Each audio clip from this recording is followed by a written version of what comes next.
Coach K had to change. Nick Saban had to change. I mean, those guys go down in college sports and even just sports infamy for their accomplishments. So if they had to change, the question is, will Dabo, Coach Swinney, will he change? Coming off the heels of not just a 9-4 football season, no, coming off the heels of a 31-point loss. We'll dive into that and more. Welcome to the channel. Happy Labor Day to you. Wow, I went outside for a little bit, played football with my youngest. I'm just doing things around the house. Might go out. You never know what I might do. I'm very sporadic. But anyway, I'm glad you're here. Whether you're working, whether you're out and about, whether you're just chilling out, I'm glad you're here. I hope you'll drop a comment. Let me know that you saw the video. Let me know your thoughts. Also, I hope you'll subscribe. If you have not subscribed, it is free. It is free. There's a lot of people who watch me all the time. They're like, you know what? I've been watching you for a while, never subscribed. If you want this channel just to continue to enrich your life, no, I hope you will subscribe. I do appreciate it. Got a bunch of people already getting in here. John Klima, hello to you. Will, Clemson's offensive play calling was terrible against UGA. Yeah, I know. John Thomas, May there? Oh, yeah, that's the other guy. Yes, John Thomas, that is the other guy. You're talking about Bobby Durkins, my friend. Bobby Durkins is back, by the way. Y'all should go check out Bobby Durkins. He got pretty upset about the Georgia loss. He predicted Clemson to win the national championship against Deion Sanders and the boys. Right now, his world is wrecked. John, thanks for supporting the channel. John is a monthly supporter of the show, so I'd really appreciate that. Thanks, John. Drew's in here. It's good to see you, my friend. Chop's in here. Good to see you. John Answers is in here. And Ridge Runner. It's good to see you, my friend. So, I'm gonna turn off the comment section, so I'm not ignoring anyone right here. I'm just trying to be able to focus. So I did a video yesterday called How to Fix Clemson. Now it's an hour long. So there's a couple of ways that you can navigate this. You could scroll through it using that little bar there at the bottom, or you can actually go to the settings and speed it up, which makes me sound like I'm even more hyped up than usual. That could be entertaining. Maybe I need to do that later on for some entertainment, free entertainment. But I talked about Dabo doesn't need to be fired. We need to get rid of that nonsense. I also talked about that the transfer portal is impacting not only Clemson, but all of college football, but that is not the beginning and the end of the problem. That at the same time frame that the transfer portal was kicking up was also about the same time frame that a bunch of inexperienced coaches were hired within a few years to that Clemson offensive staff. And before you knew it, and before you knew it, I knew it, all of us knew it. I could have said that, worded that much better. The offense, well, it performs like it does now.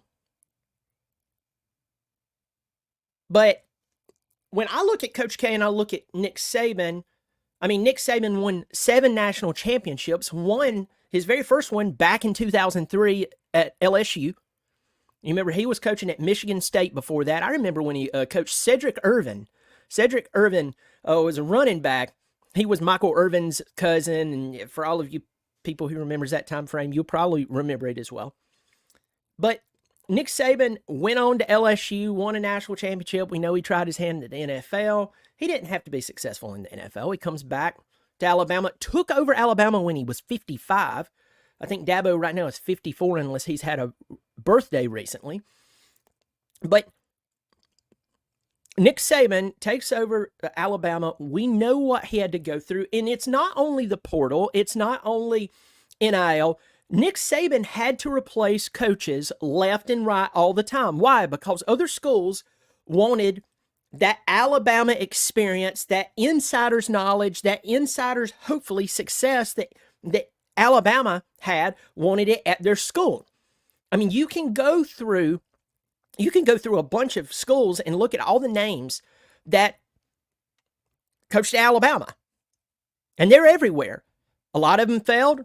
Some of them were successful. Kirby Smart, he's the face of college football right now. Georgia didn't create that. Nick Saban and Alabama did. Lane Kiffin and Steve Sarkisian, they were rehabbed. Where? Alabama. And we can keep going. There's a lot of names that's tied to Alabama that some of you don't even know. So on top of the whole transfer portal and NIL that kicked up just 4 years ago, heavily kicked up 4 years ago with the transfer portal and now the whole NIL thing going on. Nick Saban had to replace coaches left and right. So it's not just one argument. It's like the complete coaching disaster of, hold on, I have players leaving and I have coaches leaving and I've got to replace them. Well, how do I keep continuity? Somehow the old man figured it out. Next up, let's go to basketball. Let's go to Coach K. Some of you love him. Some of you hate him. Some of you don't care. Some of you are like, this is on the football channel. What are we doing? Talking about Coach K. Can't even spell his name. You say Krzyzewski and it starts with a K. Sure. But Coach K had to go through some changes. He won 5 national championships.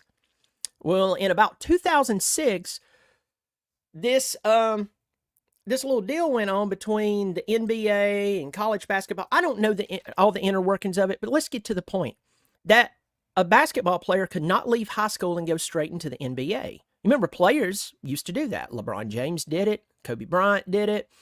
A lot of players did it. Kevin Garnett. I know I'm missing some. And so it started creating this scenario where players were openly going to a school for 1 year and made it very, very well known. I'm here for this year because that's the rules. That's it. And Coach K said, I'm not having it. I'm not having it. I think at one time he even threw out there the idea, something along these lines. I can't remember exactly. I just want to give that preface. But it was something along the lines, if you want to come play at Duke, and we're a premier school, you're basically going to sign a contract with us saying you're going to be here for like 3 years. He even bounced around something like that. And then he started watching those boys just right up the road in Chapel Hill win a national championship. And the Duke faithful looked at Coach K and were, what's going on? Your goal was to win. And now your goal is something else. Your goal is your way. But your way was winning. But now that's not the way. The focus is somewhere else. So Coach K ended up having to change his approach to the game, and he didn't like it. Nick Saban openly did not like it, but he went to the transfer portal. And not only did he go to the transfer portal, he had to hire coaches who at times were not in the best situation. Steve Sarkisian, we know his background. Lane Kiffin, we know his background. Just to name a few. But these guys realized that the reason that they were hired, that yes, we need to do everything as ethical as possible. That goes without saying. Let's pause there. Let's talk about that for a moment. If you're hired to do a job, they actually expect you to not steal from the company. They expect you not to lie. They expect you to actually do your job. They expect you not to hit the customers or punch your employees or co-workers. They expect that.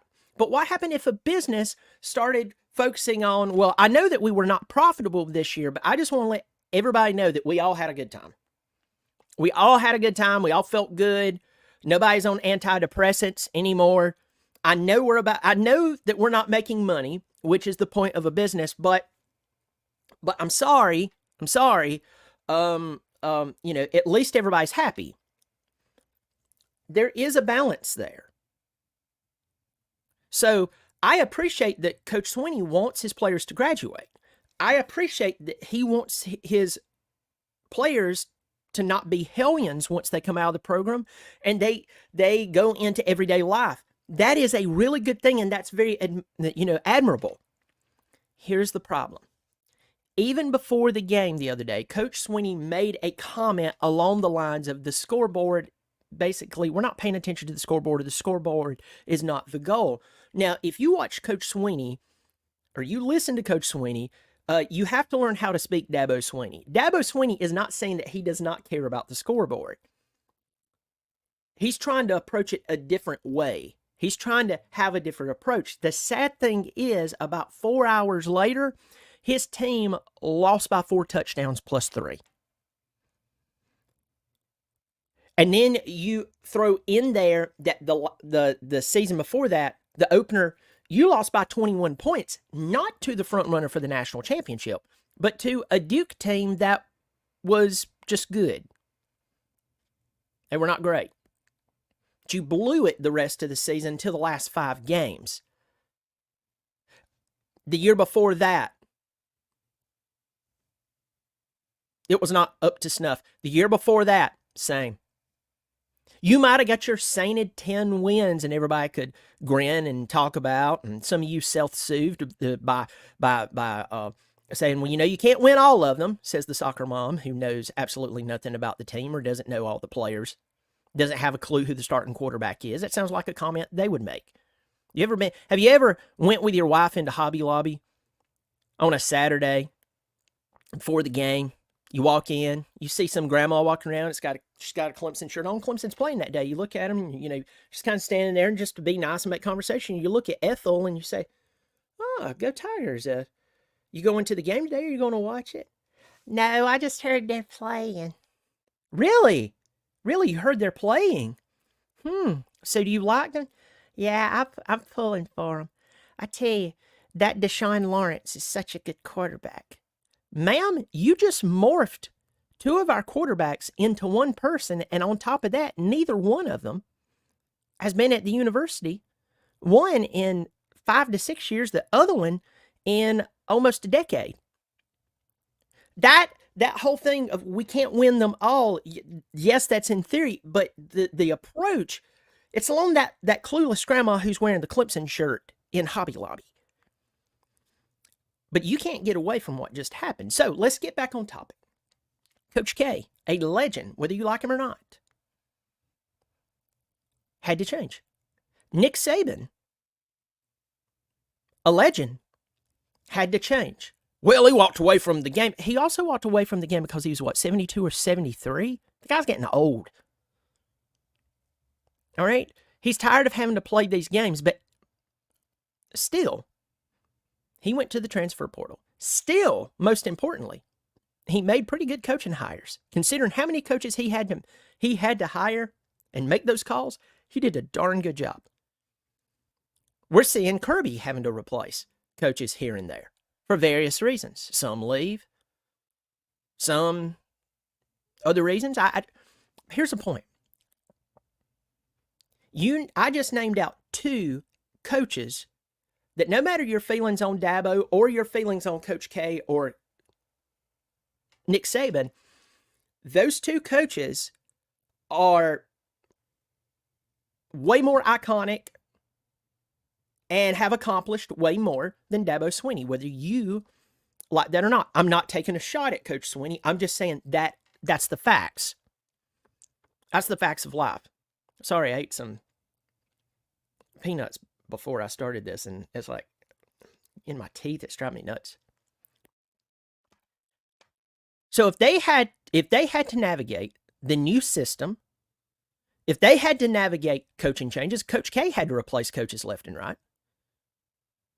Chris Collins left. Chris Collins was one of his players. Steve Wojciechowski, one of his players, left.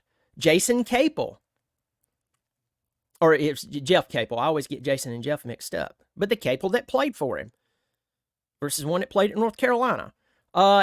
He was there, left, took the job at Oklahoma. He's had other stops since then. We could keep going here.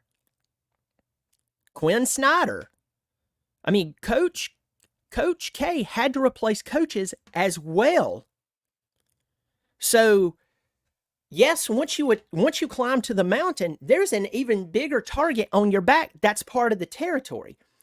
But here's the point at the 15-minute mark of this video. if these two legends had to change, Dabo Swinney has to as well, if he wants to continue to be competitive. Let's pause here. Here's another segment of the show. Imagine Coach K and Nick Saban, if you could talk to them in private. And they were actually telling you everything that was going on in their head, which could kind of be scary and kind of impressive all at the same time. If you ask Coach K and Nick Saban to be completely honest with you about the changes they had to face, whether it was rules dealing with player eligibility or having to replace coaches, I guarantee you that there was a time where in their mind, they probably went, hey, I'm Coach K. I've won all these national championships. I'm highly respected. I can do whatever I want to. And the same with Nick Saban. And that's what even some of you has said to me and made statements out to everyone else. Dabo Swinney can do whatever he wants to. Let's pause there. Yes, he can. But not have the success that he desires. If you meet extremely successful people who sustain success over a long period of time, it's very difficult to do in the first place, much less sustain it. You find out that they understand that though they are accomplished, they can't do whatever they want to do.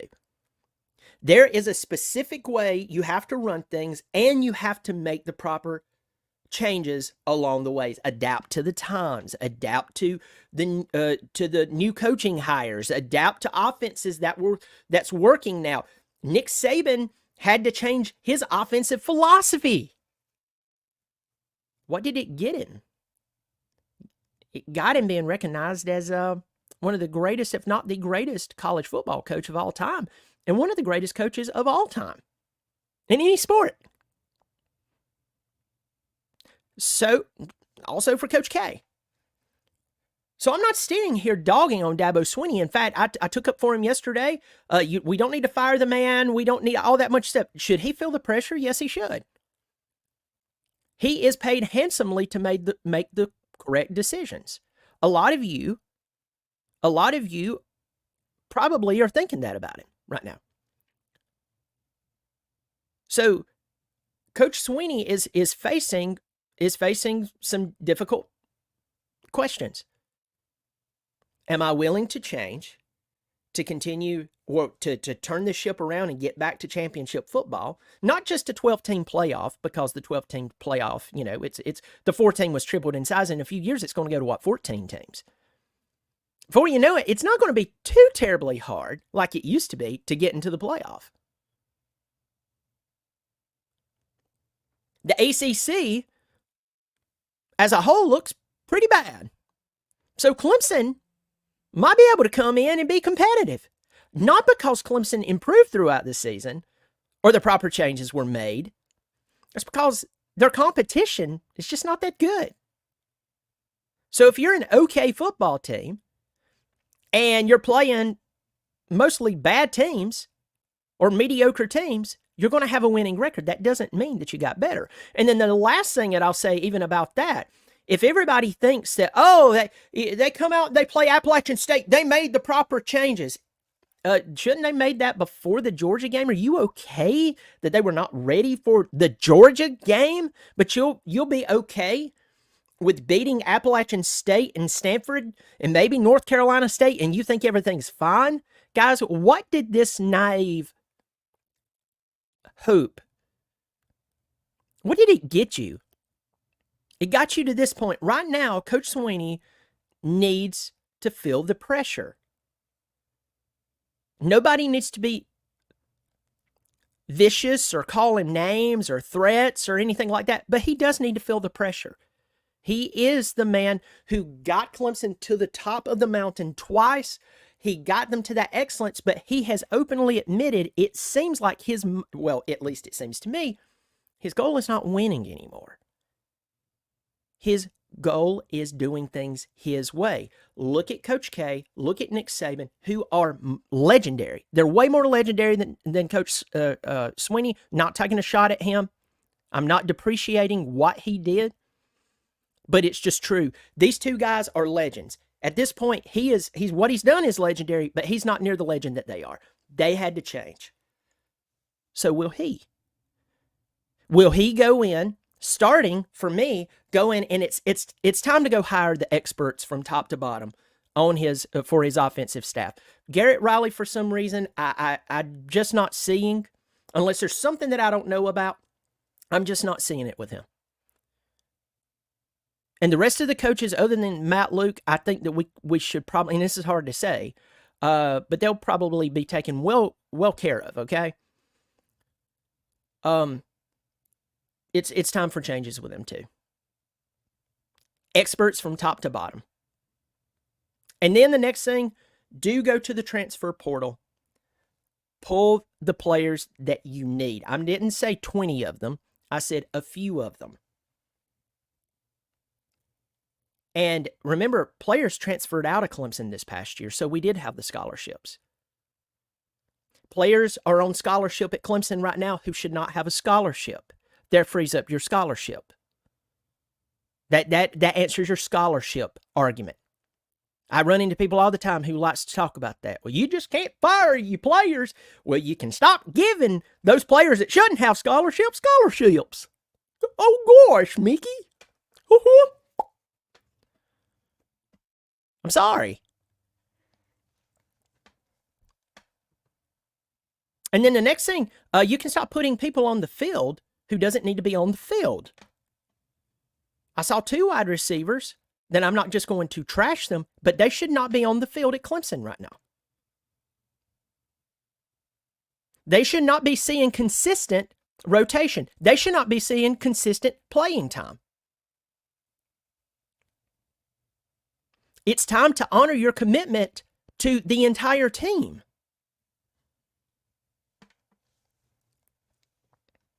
So if Coach K and Nick Saban can make these changes so they can fulfill their job of winning,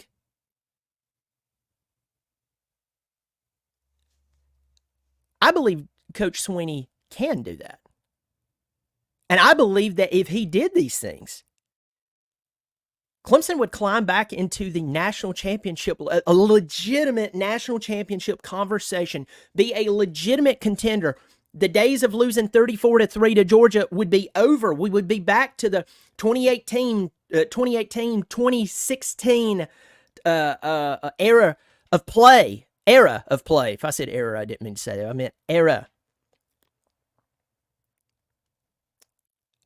But the question is, will he? And I ask that out of due respect. Again, I'm not going to sit here and talk trash about the coach, but this is not trash. This is real hard questions. Clemson just lost by 31 points. This is season number 4 that the offense looks, it doesn't look good. That's it. It looks bad. It looks bad, and I've talked about this ad nauseum. I'm not going to continue to do that. There's 115 of you in here. I hope you'll subscribe. Hope you'll hit the thumbs up. Drop me a comment in here, whether it's in the live chat or whether it's afterwards. Let me know that you were here. Say hello and offer your thoughts. I don't always get to respond because, especially recently, I've had a lot of comments, but I do appreciate each and every one of you. Get in here. Named out some people a little earlier. I got Jay Tompkins in here. The portal is not magic. It's not a guarantee to fix a team's problem. FSU, VT, LSU lost, and they all work the portal player development. I agree with you 100%. I agree with you 100%. We need to start with the coaches first and then look at player and address a player development with that. That'll also ensure that if you play a team that has a lot of talent, your coaches are not only dependent upon the talent on the field, they're actually talented themselves in calling proper plays and making the right adjustments. So I believe we need to start there, and then we can pull some players as needed from the transfer portal and stop giving scholarships to players who don't need them. Sure, they work hard, but to quote the old man in National Lampoon Christmas, so does washing machines. So, anyway. Let me see. Jay, until coaching development is perfected, I don't want to see transfers masking issues. I agree with you 100%. Still Gamble, supporter of the shows. Good to see you. Nothing significant will change with Dabo now. I think it's time to start thinking about moving on. Ooh, that's very heavy. That's heavy. Let's keep going through here. Got Rob Allen. If Doc's talking about Sonny Doc's at TCU hadn't changed the signs and beaten, confused the sign stealers, would Dabo gone after Riley? That's a good question, Rob Allen.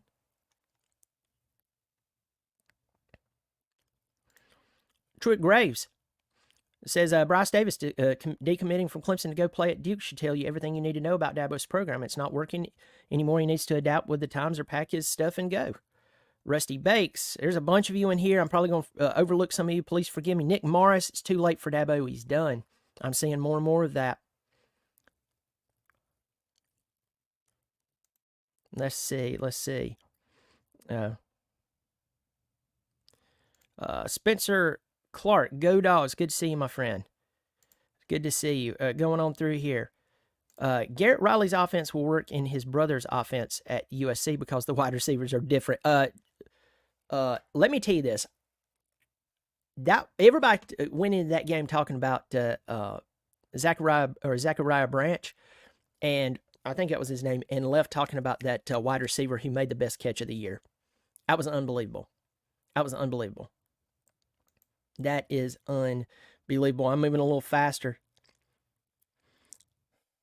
Army 3275 got married the other day. He said, I am sad to say that Bobby Durkins didn't show up for my wedding. He was set to be the wedding singer, but he was a no-show. I am so sorry. My friend. I heard that Saturday really, really hurt him. He was actually going to sing Friends in Low Places for the father-daughter dance. That was going to be great. Going on through here a little more. Rusty breaks in here. I agree. Chop, great point right there. All this talk about how great the freshmen are, but they didn't play at all. It doesn't make any sense. Yeah, I know that. None of it. Clem Tiger, Brian, I always appreciate your honest take. Clemson still can get better and have a great season. I hope so. I just, and I'm not being a jerk to you, okay? I just, it's not going to happen. It is, I'm Douglas Smith. I'm still waiting for Alabama to call me for that assistant coaching job. Halo. Y'all know I was watching Notre Dame game, watching Bo Collins catch big balls in that game, watching all of player transfer out and nobody come in. And I see the team of who nobody wants. Hard to watch them. Yeah, Bo Collins had a good game the other night with Notre Dame. Big stage. He did a good job.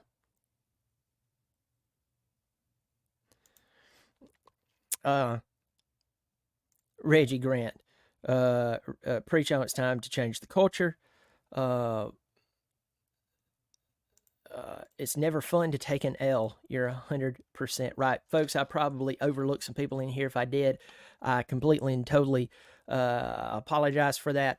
Folks, if Coach K and Nick Saban, two of the best college coaches and considered by a lot of people to be some of the top coaches of all time, if they had to adjust to the approaches of the game when it comes to player eligibility, who can stay for a small period of time and leave and so on. But most importantly, if they can refill their coaching staff as others are coming in to poach the talent, hoping to have success at their schools, they could do that over and over. And Coach K win 5 national championships.